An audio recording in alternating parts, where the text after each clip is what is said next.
My manager called me to a meeting with security after I refused to work overtime without pay. You're being investigated for misuse of company property, he said. I laughed. You mean the laptop I used to record you threatening me? His smile dropped. I hit play, and then things got real quiet. It started like any other Friday, the kind where you can practically taste the weekend. I had been working as a senior IT technician for Harrington Financial in Chicago for 4 years. It wasn't my dream job, but it paid well, and I was good at it. The company itself was fine, just another finance firm filled with spreadsheets, emails, and people counting down the hours until they could leave. The only real problem? Bryce Landon. Bryce was my manager, and if I had to describe him in one sentence, I'd say, he was the kind of guy who would watch a house burn down and then blame the firefighters. The man was a power-hungry micromanager who thrived on making people miserable. He played favorites, took credit for our work, and treated deadlines like suggestions, until it suited him to use them as a reason to scream at someone. And his favorite trick? Forcing employees to work overtime without pay. I knew this because I had seen it happen a dozen times before. People would argue at first, but Bryce would always wear them down. He had a way of making it seem like your entire job depended on taking one for the team. And if you didn't, well, suddenly, your work wasn't up to company standards. I had avoided his nonsense for years. I was careful, but that Friday evening, he finally set his sights on me. I was minutes away from heading out when Bryce suddenly appeared at my desk. Hey Liam, need you to stay late tonight. I glanced at my screen. 6:07 p.m. My shift ended at 5. What for? I asked, keeping my voice neutral. System upgrade. Needs to be finalized before Monday. I frowned. That wasn't scheduled. Well, it is now. He smiled, the kind of fake, smug grin that made my skin crawl. Shouldn't take more than a few hours. A few hours. On a Friday. Unpaid. I shook my head. Sorry, I've got plans. The smile vanished. Cancel them. No. I grabbed my bag. If you need it done before Monday, it should have been scheduled properly. I'm not staying late without overtime pay. The air shifted. I felt it immediately. Bryce was not used to hearing no. Excuse me. His voice dropped, his hands tightening into fists. Liam, this isn't optional. Unless you're paying me overtime, it is. His face twitched. That little muscle near his jaw. I had seen it before, right before he tore into some poor intern. Are you seriously pulling this? He said, stepping closer. After everything this company has done for you. I nearly laughed. Everything this company has done for me? You mean a paycheck in exchange for my work? Yeah, that's kind of how jobs work, Bryce. His nostrils flared. You're not a team player, Liam. If team player means working for free, then yeah, I guess I'm not. That was the moment. The moment his mask fully slipped. Maybe I need to rethink your future here. I met his eyes. Are you threatening my job because I won't work unpaid hours? He smirked. I'm just saying, people who go the extra mile tend to last longer in this company. I exhaled slowly. He was serious. I could feel the weight of his words, the unspoken warning. He had done this before, and he thought I would cave like everyone else. But here's the thing. I don't respond well to threats. I pulled out my phone, hit record, and casually said, Can you repeat that, Bryce? His eyes flickered to my phone. Are you recording me? I shrugged, just making sure I remember everything clearly. He turned red. This conversation is over, he snapped, storming off. I didn't know it at the time, but that recording would be the thing that destroyed him. Monday morning, I walked into the office, coffee in hand, ready for round 2. I didn't have to wait long. 5 minutes after logging in, my work phone buzzed. Meeting in Bryce's office. Now, I sighed. Here we go. When I walked in, Bryce was sitting behind his desk, smirking. But what caught my attention? Security standing by the door. Liam, Bryce began, his voice dripping with false politeness. We need to discuss a serious issue. I stayed standing. What issue? Misuse of company property. I blinked. What? IT detected unauthorized recordings on your work laptop. He continued smoothly. That's a direct violation of company policy. My stomach dropped. This wasn't about company policy. This was retaliation. So, let me get this straight, I said slowly. You're accusing me of misusing company property? Bryce leaned forward. We're launching an investigation. Effective immediately. I stared at him for a long moment. Then, I did something that wiped the smirk right off his face. I laughed. You mean the laptop I used to record you threatening me? His smirk twitched. Excuse me. I pulled out my personal laptop, set it on the desk, and hit play. Bryce's own voice filled the room. You're not a team player, Liam. Maybe I need to rethink your future here. People who go the extra mile tend to last longer in this company. The silence in the room was deafening. Security shifted. Before, they had been standing like they were waiting to escort me out. Now, their eyes flickered toward Bryce. His face drained of color. Where did you get that? He stammered. From my company-issued laptop, I said casually. The same one you're accusing me of misusing. Bryce's jaw clenched so tight, I thought his teeth might crack. This is taken out of context, he sputtered. This isn't what it sounds like. I leaned back. We can take it up with HR. Maybe even legal. Bryce opened his mouth, then closed it. His hands were trembling. Security exchanged looks. One of them, the older guy, smirked. And just like that, the power shifted. I wasn't the one being investigated. He was. Bryce's face had gone from smug and arrogant to pale and rattled in less than 60 seconds. He was struggling to find words, to spin a lie that could somehow undo the blazing dumpster fire he had just walked into. Security, who had once stood there looking like they were ready to drag me out, were now waiting to see what Bryce would say. I wasn't in trouble. He was. The silence stretched, thick and suffocating. This isn't what it sounds like. Bryce finally stammered, licking his lips. His hands were flat on the desk, fingers twitching slightly. He was panicking. You're twisting my words, Liam. I leaned back in my chair, arms crossed. Oh, which part did I twist? The part where you threatened my job? Or the part where you tried to force me to work overtime without pay? His mouth opened, then shut. Security exchanged looks again. One of them, a stocky guy with a salt and pepper beard named Jeff, arched an eyebrow at Bryce. You never mentioned any of this, Jeff said slowly. Bryce snapped his head toward him. Because it's not true. He turned back to me. You recorded a private conversation without consent. That alone is a violation of company policy. I sighed. There it was. The last desperate attempt to turn the tables. Actually, I said calmly, we're in Illinois. It's a one-party consent state. That means as long as I'm part of the conversation, I can legally record it. Bryce blinked. I could see the exact moment he realized he was screwed. And I continued. Since you called this meeting with security present, I assume HR is aware of this investigation. His throat bobbed as he swallowed hard. HR doesn't need to be involved yet. I disagree, I said, pulling out my phone. Let's loop them in now. His eyes widened. There's no need for that, Liam. Let's just talk this through. Jeff, the older security guard, let out a short, amused snort. Sounds like HR definitely needs to be involved. Bryce's head snapped toward him, and for a moment, he looked like he wanted to scream. But he didn't. He couldn't. Because for the first time, he wasn't in control. It took about 12 minutes for HR to show up. And the whole time, Bryce sat behind his desk, silent, sweating, and visibly shaking his leg. When Marie Keller, our head of HR, walked in, she did not look happy. She was in her 50s, had been with the company for nearly 2 decades, and had zero patience for corporate bullshit. All right, Bryce, she sighed, setting her folder down. What exactly is going on here? Bryce sat up straight, forcing a smile. Marie, I'm so glad you're here, he started. We have a serious violation of company policy. Liam here recorded private conversations using company equipment without authorization. That's a clear breach of IT policy, and I was in the process of, oh, cut the crap, I interrupted. You called this meeting to try and fire me, because I refused to work unpaid overtime. And I have a recording that proves it. Marie's eyes snapped to mine. You have a recording? I opened my laptop again. Would you like to hear it? Bryce looked like he wanted to rip the cords out of my laptop. That won't be necessary, Marie said, holding up a hand. Just send me the file. Now. I emailed it to her on the spot. She pulled out her phone, tapped the screen a few times, then pressed play. And once again, Bryce's own words filled the room. Marie's face was stone cold as she listened. Jeff, the security guard, leaned against the wall, smirking. Bryce? He looked like a man on death row. When the recording ended, Marie exhaled sharply and closed her phone. So, she said, rubbing her temples. This is what we're doing on a Monday morning, Bryce? Marie, this is completely out of context. Bryce blurted out. I was simply trying to encourage teamwork. I never actually. Save it, she snapped. Bryce shut up. Liam, she said, turning to me. Has Bryce ever done this to you before? Not to me, but I've seen him do it to others.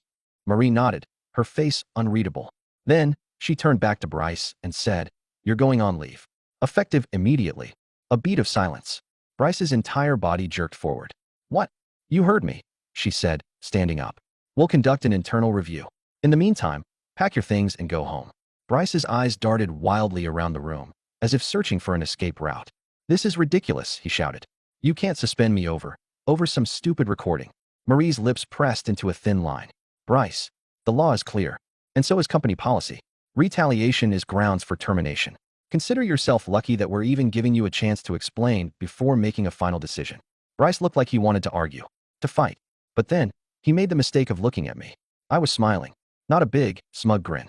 Just a small, knowing smirk. And that's when I saw it. Defeat. Because deep down he knew. This was the beginning of the end for him. Jeff straightened up. You heard her. Time to pack up, Bryce. For a moment, I thought he might actually refuse. But then, shoulders slumping, he gave one last hateful glare before stumbling out of the office. I let out a slow breath. I had won. But something told me, this wasn't over yet. The moment Bryce stormed out of the office, a heavy silence settled over the room. Marie, the HR director, leaned back in her chair, rubbing her temple like she was already exhausted and it wasn't even noon yet. Jeff, the security guard, looked amused but said nothing. I just sat there, watching, waiting, because I knew this wasn't the end. Marie sighed and finally turned to me. Liam, I need you to send me that recording in an official email. Already did, I replied. She nodded. Good. Now, do you want to file a formal complaint against Bryce? I hesitated. Did I want to? I had already won this battle. Bryce was out of the office, suspended, probably sweating bullets wondering if he was going to be fired. But then I thought about all the other employees he had belied. The late nights. The threats. The guilt tripping. I wasn't the first person he had tried this on. I was just the first person who fought back. Yes, I said. I want it on record. Marie's face remained unreadable, but she nodded. I figured. I'll draft the paperwork this afternoon. In the meantime, Liam. She folded her hands on the desk. Watch your back. I frowned. What do you mean? I mean that Bryce isn't the type to go down quietly. For the rest of the day, I tried to focus on work, but it was impossible. By lunchtime, everyone in the office knew. Bryce's sudden departure had set off a tidal wave of rumors. Did you hear? Bryce got suspended. Wait, for real? What happened? I heard he got caught RNG an employee. I heard Liam took him down. By the time I went to grab coffee, half the office was side-eyeing me like I had just assassinated a dictator. And honestly, it felt good. For years, Bryce had gotten away with being a power-hungry, manipulative bastard. He had tormented people, pushed them to their limits, and no one had ever done anything about it. Until now. Until me. And then, at exactly 3:47 p.m., I got an email that made my stomach drop. Subject, urgent, HR investigation update from Marie Keller, HR Director, Liam, please come to my office immediately. This situation has escalated. I stared at the screen, my heartbeat pounding. What the HLL was that supposed to mean? Marie's office was on the 16th floor, separate from the regular cubicles, in a sleek glass-walled space that felt way too corporate for comfort. When I walked in, she wasn't alone. Sitting across from her was Richard Calloway, the company's legal counsel. And my stomach sank. Because Richard never got involved unless SHD was about to hit the fan. Marie gestured for me to sit. Liam, she said, her voice careful. We have a problem. What kind of problem? I asked slowly. Richard cleared his throat. Bryce has filed a counter-complaint against you. I blinked. What? A counter-complaint? I repeated. Marie exhaled sharply. He's claiming you were creating a hostile work environment. That you recorded him to set him up, and that you've been trying to sabotage his reputation for months. I laughed. Not because it was funny, but because it was the most pathetic, desperate move I had ever seen. You're kidding, right? I said, looking between them. Neither of them laughed. Unfortunately, no, Richard said, adjusting his tie. HR is required to investigate all formal complaints, regardless of how ridiculous they seem. I clenched my jaw. So let me get this straight. Bryce threatened me. I recorded it. He gets suspended. And now he's trying to flip it on me. Marie nodded. You should know, Richard continued, that Bryce isn't just stopping at HR. He's talking to upper management. That made me pause. Why? Marie gave me a tired, knowing look. Because he's trying to save his ass. I swore under my breath. This wasn't just about retaliation anymore. Bryce was fighting for his career. And if there was one thing I knew about people like him, they would burn everything down before admitting defeat. What are my options? I asked, forcing my voice to stay calm. Marie folded her hands. You have nothing to worry about. The evidence is on your side. But, she hesitated. You need to be careful. If Bryce convinces the higher-ups that you're a problem employee, they might try to get rid of you to make this all go away. I narrowed my eyes. So you're saying they could fire me, even though I did nothing wrong? Marie didn't answer right away. And that told me everything I needed to know. I wasn't safe yet. By the time I got back to my desk, the real battle had begun. The first sign? My inbox was flooded with emails. Half of them were from HR. The other half? From upper management. Bryce had wasted no time. He had gone straight to the executives, painting himself as the victim. And it got worse. By 5:15 p.m., I got a message from one of my coworkers, Aaron, who worked in IT security. Aaron, 4:43 p.m. dude. Just a heads up, but someone is digging through your emails. Me, 4:44 p.m. what? Who? Aaron, 4:45 p.m. no idea, but there's an audit request on your account. Someone's looking for dirt on you. My stomach flipped. Because I knew exactly who was behind it. Bryce was trying to frame me. And if I didn't stop him, he might actually get away with it. By the time I finished reading Aaron's message, my hands were already clenched into fists. Bryce wasn't just trying to save himself. He was actively trying to destroy me. I took a deep breath, forcing myself to stay calm. This wasn't the time to panic. If Bryce was digging through my emails, that meant one thing. He was desperate. And desperate people make mistakes. I needed to be 3 steps ahead if I wanted to take him down for good. The first thing I did? Called Aaron. He picked up on the second ring. Dude, tell me everything, I said, keeping my voice low. All right, Aaron sighed. So about an hour ago, I got an internal request from an authorized user to run an audit on your company email account. The request came from upper management, but I'd bet money that Bryce is behind it. I rubbed my forehead. What exactly are they looking for? Anything they can use against you, Aaron said bluntly. Emails that show you speaking negatively about the company. Anything that could be twisted into misconduct. Basically, they're trying to build a case. I clenched my jaw. So that was his play. Do they have access to my private messages? Only work emails, Aaron said. But if you've ever sent anything remotely questionable, now would be the time to let me know. I thought back. Had I ever sent anything that could be used against me? I wasn't the type to rant over email. If I had complaints, I kept them to in-person conversations or text messages with trusted coworkers. I should be fine, I said. But if you see anything weird, let me know immediately. Got it, Aaron agreed. I exhaled slowly after we hung up. This was it. The next phase of the war. And if Bryce wanted to play dirty, then so could I. By Wednesday morning, the office felt different. People were acting strange around me. Some whispering when I passed, others giving me wary glances, like they weren't sure if they should be supporting me or avoiding me. It didn't take long to figure out why. Bryce had been working the rumor mill. I overheard it in the break room. Two junior analysts whispering near the coffee machine. I heard Liam is the reason Bryce got suspended, one of them said. Yeah, the other whispered back. Apparently, he's been trying to get Bryce fired for months. Set him up with that recording. That's messed up. I took a slow sip of my coffee, pretending I wasn't listening. So that was the story Bryce was pushing. That I was some vindictive employee with a personal vendetta. It was bullshit. But if enough people believed it, then my position at the company would become very, very fragile. I needed to flip the script. Fast. By Thursday afternoon, I finally got the break I needed. Marie from HR called me back into her office. The moment I walked in, I knew something had shifted. Marie wasn't alone this time. Sitting next to her was Edward Sinclair, one of the senior partners at the firm. A man who, until now, had never spoken a single word to me. I sat down cautiously. Liam, Marie started, folding her hands. There's been a development. What kind of development? I asked. Edward cleared his throat. Bryce made a very, very stupid move. I stayed silent, waiting. Marie slid a folder across the desk. We received an anonymous tip this morning. A copy of an email that Bryce sent to one of his contacts in upper management. Read it. I picked up the folder and skimmed the printed email. And when I did, my jaw nearly dropped. Bryce had accidentally CC'd someone he shouldn't have. In the email, he had explicitly told one of the higher-ups that he was trying to manufacture a case against me. He had outright admitted that he was attempting to frame me as a problem employee so that I'd either quit or get fired. He even listed strategies. Dig through Liam's old emails, encourage certain employees to file complaints, start planting rumors to weaken his credibility. It was all there. In writing. And the best part? Someone in management had leaked it to HR. Bryce had finally, irrefutably screwed himself. I leaned back slowly in my chair, barely holding back a smile. So, I said, setting the folder down. What happens now? Marie let out a breath. That's why Edward is here. The senior partner adjusted his tie, then looked at me seriously. Liam, do you want to file a legal complaint against Bryce? I paused. Legal? Edward nodded.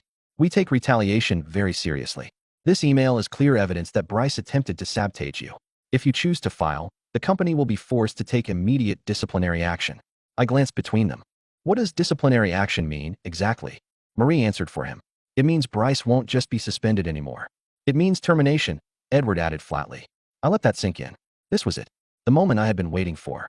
Bryce had played his last card. He had thrown everything he had at me. And now? Now, he was about to lose everything. I took a deep breath, then looked Edward dead in the eye. File it. His lips curled into a small, approving smile. Good choice. Marie nodded. We'll take care of the paperwork. In the meantime, Liam, keep your head down. Things might get ugly before they get better. I stood up. They already got ugly, I said. Now it's just time to finish the job. And with that, I walked out. Because this war was finally about to end. The next morning, I walked into the office feeling something I hadn't in a long time. Relief. I had just signed the formal complaint against Bryce.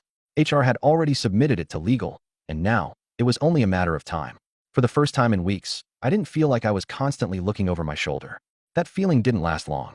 Because at exactly 10:12 a.m., Bryce walked back into the office. And he looked pissed. I was at my desk, typing up a report, when I saw him storming toward me. His face was red, his tie was loosened like he'd been yanking on it, and his eyes? Pure rage. He stopped directly in front of my desk. You think you won? He hissed, keeping his voice low. I leaned back in my chair, completely calm. Oh, I know I did. His jaw clenched so hard I thought he'd crack a tooth. You don't understand what you've done, he spat. Do you have any idea who I know in this company? The people who have my back. I shrugged. If they had your back, you wouldn't be standing here begging me to back down. His hands curled into fists. You think this is over? This isn't over. Before I could answer, a voice cut in from behind him. Actually, Bryce, it is. We both turned. Marie from HR. And behind her, 2 security guards. Bryce went completely still. Marie's expression was cold and unreadable. Corporate executioner mode. Bryce, you've been formally terminated. Please collect your belongings and leave the premises immediately. Silence. Then, pure disbelief flickered across his face. You can't be serious. The investigation is complete, Marie continued, crossing her arms. The evidence against you is overwhelming. Your attempts to fabricate a case against Liam only made things worse. One of the security guards stepped forward. We'll escort you out. For a split second, I thought Bryce might actually refuse. But then, his shoulders slumped. His breathing came fast and uneven. And for the first time ever, Bryce looked small. This is a mistake, he muttered under his breath. A huge mistake. No one answered. Because at this point, he was talking to himself. I sat back and watched as the guards led him toward the exit. Half the office stood up to watch. Some whispered. Others just stared. And then, just as he reached the doors, Bryce did something I didn't expect. He turned around, and his eyes locked onto mine. Not with anger, not with hate, but with fear. And then, he was gone. Just like that. The office erupted the second Bryce was out of sight. Holy SHD. Did you see his face? I never thought he'd actually get fired. Liam, man, you're a legend. People I had never even spoken to before came up to shake my hand, slap me on the back, or just give me an approving nod. It was like the entire company had been waiting for this moment. And honestly, it felt damn good. Aaron from IT stopped by my desk later that afternoon, arms crossed, smirking. So, what's next for our office hero? He joked. I chuckled. Honestly, I think I'll just enjoy working in an office without Bryce breathing down my neck. He nodded. Well, if you ever want to celebrate, drinks are on me. I grinned. I'll hold you to that. A week later, Marie called me back into her office. I wanted to thank you, she said, offering a rare smile. What you did took guts. And because of it, a lot of people feel safer coming to work now. I appreciate that, I said, meaning it. She hesitated. There's one last thing, she said, sliding a folder across the desk. Upper management reviewed everything that happened, and they don't just want to keep you on. I opened the folder, and my breath caught. It was a promotion offer. A big one. Higher salary. Bigger office. Bryce's old position. I looked up at her. You're serious? You earned it, she said simply. For a moment, I just sat there, taking it all in. And then, I picked up the pen and signed, because Bryce had spent years trying to break me. And now, I had everything he ever wanted. Game over. Bryce tried to fight his termination, but he had no case. Last I heard, he had taken a low-level consulting job at a much smaller firm. He went from bossing people around to barely keeping his head above water. Meanwhile, I was settling into my new office, enjoying the peace. No threats. No unpaid overtime. Just a job I actually liked. And if Bryce ever found himself thinking about me, wondering how I was doing, I hoped it ate him alive. Because at the end of the day, I won. And he lost. Simple as that.